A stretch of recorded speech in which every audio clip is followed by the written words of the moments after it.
hello लोगोफोर बरायबाय बड' जब इनफो यूट्यूब चेनेलाव बिग आपडेट एडमिट नोंथांमोना दिनैनिफ्राय 4 PM जानाय लोगो लोगो डाउनलड खालामनो हासिगोन लिंकआ एक्टिभ जानाय लोगो लोगो बेनो जाबाय आसाम पुलिस कामान्डो नोंथांमोननि साइक' टेस्टआ जासिगोन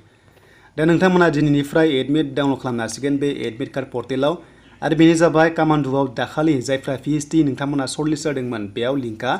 एक्टिभ जानाय लोगो लोगो दिनैनिफ्राय एडमिट नोंथांमोना डाउनलड खालामनो हासिगोन साइकोमेट्रिक टेस्टनि थाखाय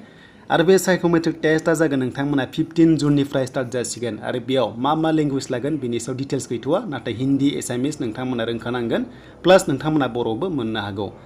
दा बिदिब्ला लोगोफोर बेयाव लिंकआ एक्टिभ जानाय लोगो लोगो एडमिट डाउनलड खालामदो बेयाव मोनसे DGPआ मोनसे नटिस होखाबाय दिनैनिफ्रायनो एडमिट डाउनलड खालामनो हासिगोन बेनिफ्राय सेकेन्ड लिस्ट फैनायनि चान्स गैला नोंथांमोना गोबां कमेन्ट्स खालामदोंमोन सेकेन्ड लिस्ट फैनायनि चान्सआ गैला दा बेबायदिब्ला नोंथांमोना एडमिट दिनैनिफ्राय डाउनलड खालामनो हासिगोन एडमिट कार्ड पर्टेलाव क्लिक खालामनाय लोगो लोगो आसाम पुलिस कामान्डो 2450 भेकेन्सि नोंथांमोना दाखालि रिजाल्ट मोननाय दा बेखायनो बे रिजाल्ट पर्टेलाव फैनानै नोंथांमोना रिजाल्ट नायदोंमोन दाखालि दा बेनिनो नोंथांमोना दिनै एडमिट डाउनलड खालामनो हासिगोन बेनिफ्राय 15 जुननिफ्राय स्टार्ट जासिगोन साइकोमेट्रिक टेस्टआ